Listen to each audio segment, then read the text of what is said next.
Orgasm. Let's talk about it. Hi, this is Liana, Holistic Intimacy Coach. Welcome back to my channel. Here, I help you get your orgasmic intimacy. Boy, we're going to talk about this today. So first of all, I want to look at what orgasm is. What does it mean, not just for your body and for your heart, but also for your soul? What are the common blockages or hindrances that many people have, especially women, because my work is done a lot for and with women? And what are the foundations for a beautiful, rich, succulent, juicy, life-transforming orgasm? So first of all, let's look at what orgasm is, and I want to put a caveat here. I am not looking necessarily at the scientific research, data, all of that. I'm a coach, so that means personal growth. The primary thing that matters in our lives is our embodied experience. That doesn't require science, that actually requires awareness, body connection, and practice, your individual practice. From a bodily perspective, orgasm is your brief, momentary, or in some cases extended experience of bliss, just ecstasy, a lot of yummy, yummy states that you go through physically. It is also a place where you don't feel pain. It is impossible physically to feel pain in those moments. Also, you can't really have a bad trip with orgasm, meaning your emotions are balanced. If you go about sex in the right way, so you're engaging, and by the way, it doesn't necessarily have to be penetrative. It can be in many other ways where you use and you produce arousal, you hold it up to the point where you reach your peak. If you go about it in this right way, throughout this journey up to orgasm, you will have purged slowly and thoroughly a lot of your emotional states, negative ones. And when orgasm comes, because this is what sex does in a way, an arousal, it cleanses all the stuff that is negative. And when orgasm comes, it's an experience of blooming, opening up, because you're extremely, extremely open. Your entire system is just in pleasure. It's not guarded. It's relaxed. And you're simply rejoicing in the most beautiful experience that is known for our body. I have no knowledge of any other beautiful experience than orgasm, at least not to that intensity. However, I'm talking about an orgasm that you get to experience for a longer period of time, not just a few seconds. From a soulful perspective, well, it's an expanded state of consciousness. You are aware of more than just your body. You're overfilled and overpowered with this bliss, beauty, pleasure, and you're one with everything. It's not by accident that the French call orgasm la petite mort, the little death, because you're no longer identified with your ego in those moments. The beauty, the pleasure, the ecstasy is just too large for you to identify with just your small self. Not that it's bad, but in those moments, the experience is expanded to such a degree that's why I call it expanded states of consciousness. Yes, you can call it a trip. It's just that you didn't take anything. You just used your body wiring, because you're wired through your nervous system. That's what orgasm is, by the way. It is the peak of your nervous system. If you didn't feel anything in your body, so your nervous system wouldn't work, you couldn't experience an orgasm.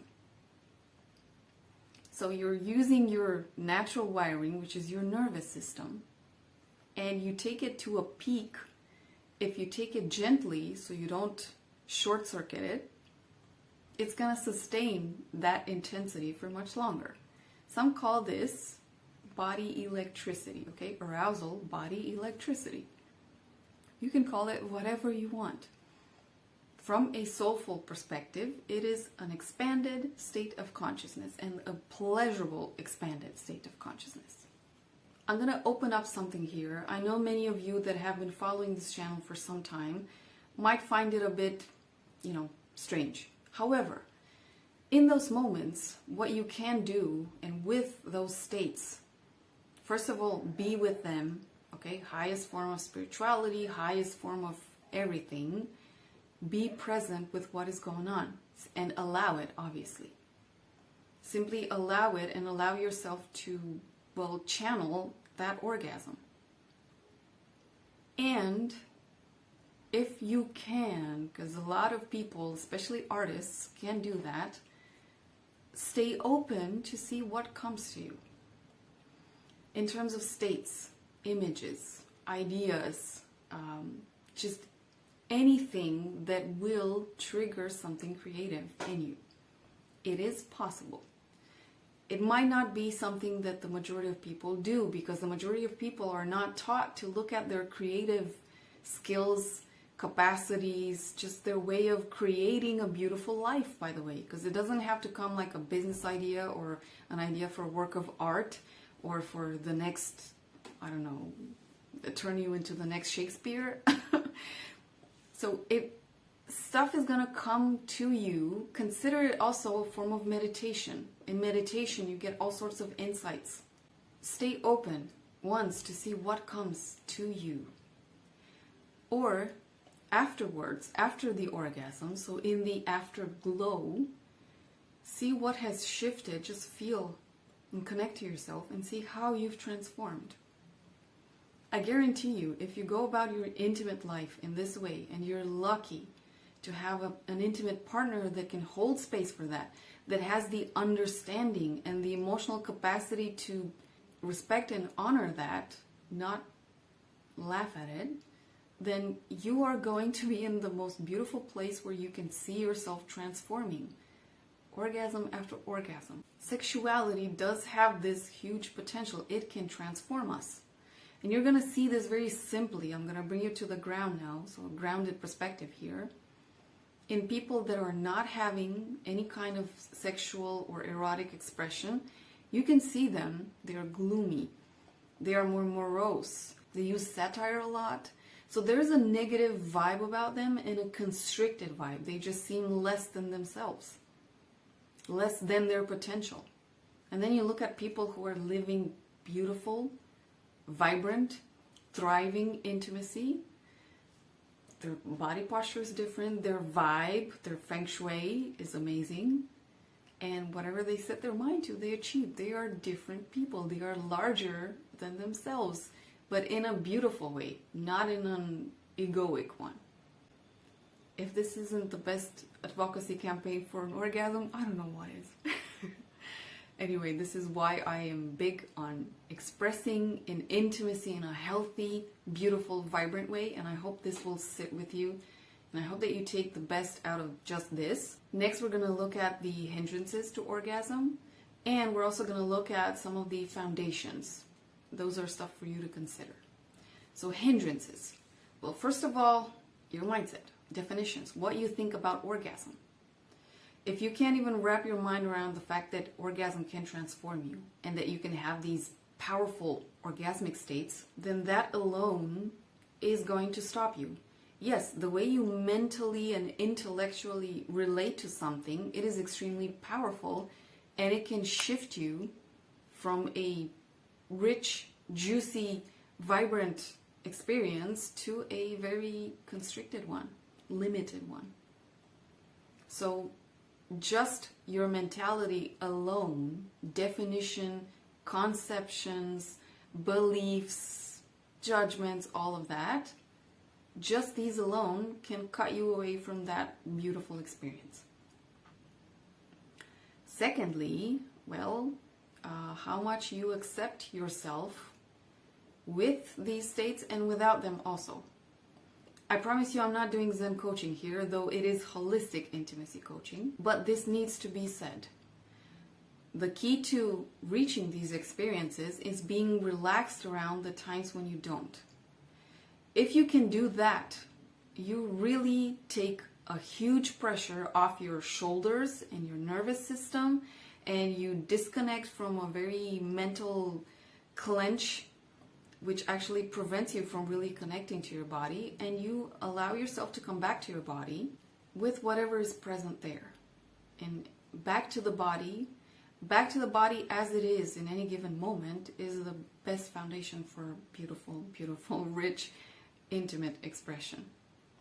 So, acceptance of your orgasm, acceptance of your lack of orgasm at some times. Very important key here.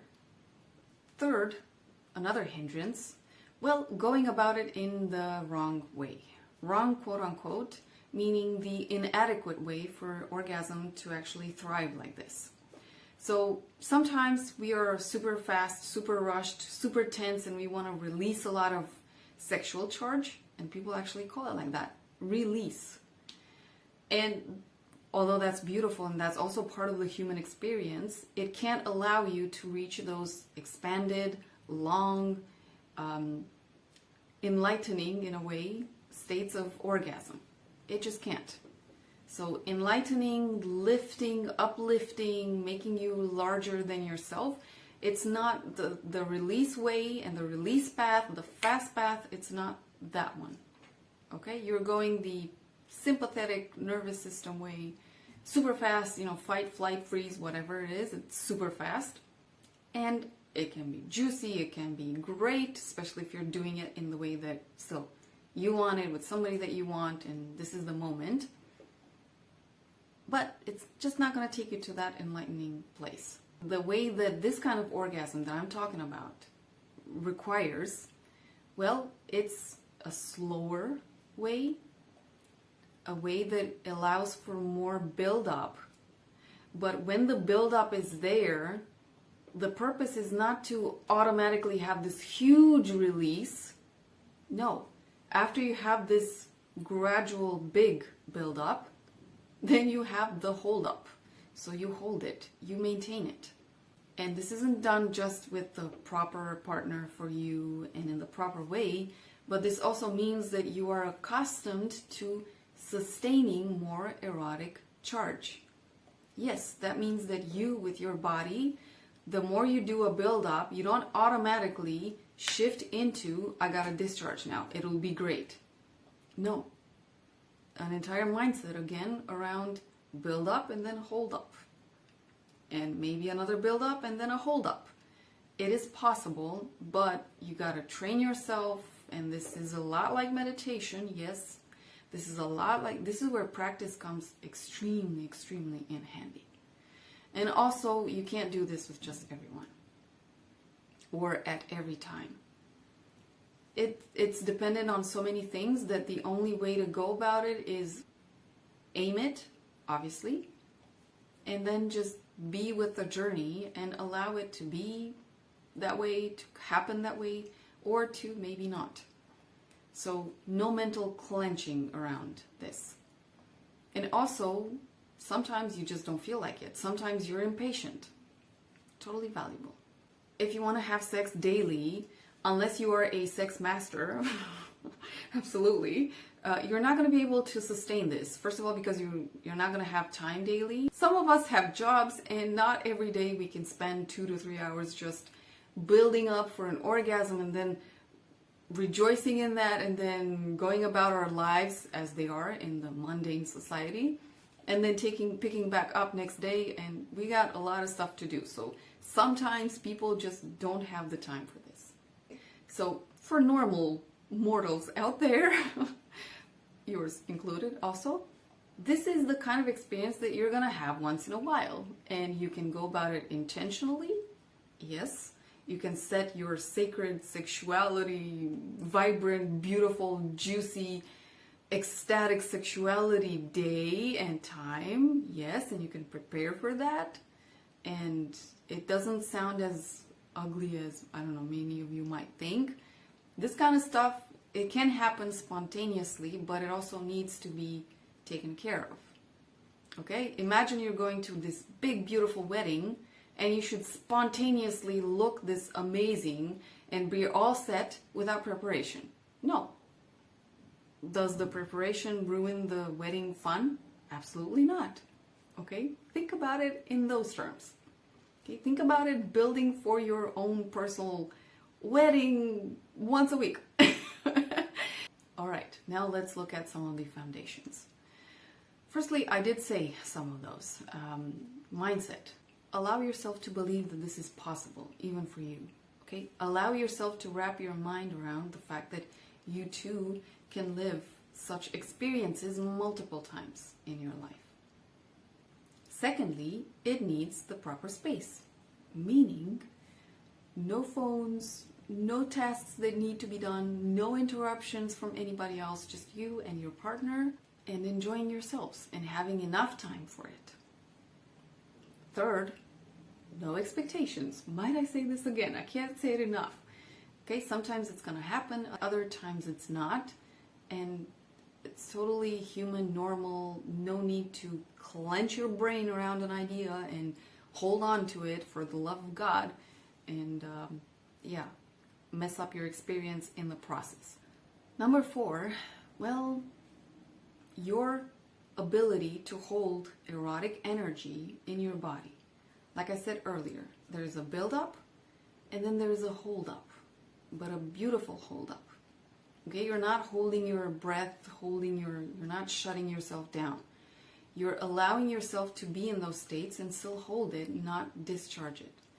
And that means also becoming accustomed to holding practices, to holding more time arousal, to sustaining more arousal throughout time, and so on. This is where practices come extremely, extremely in handy. There's a way in which you breathe, there's a way in which you connect to your body, there's a way in which you move it and not rush it, there's a way in which you control the speed and everything that happens, and this is done in tandem with your partner. Yes. So those are my insights. Now, how can I help you with all of those? Well, check out my channel, first of all. I have some guided meditations here. They're extremely juicy. I'll put a link under this video. Then there's another playlist with practices. Those are fundamental practices that can help you get more accustomed to holding more energy and more arousal in your body. And lastly, well, I have online programs that are designed around intimate touch, around practices, especially for women.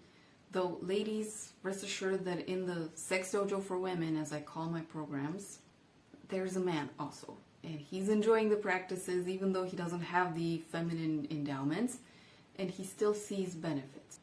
So, that being said, I would love to know if this video opened up more perspectives for you around your orgasm and your orgasmic expression. If there are any hindrances that maybe you recognize yourself in, though you may have not thought about them before. And if there are any concrete things that you can decide to do from now on in order to experience beautiful orgasmic states. So that's it. I wish you an orgasmic, intimate life, and I'll see you tomorrow with another video. Bye.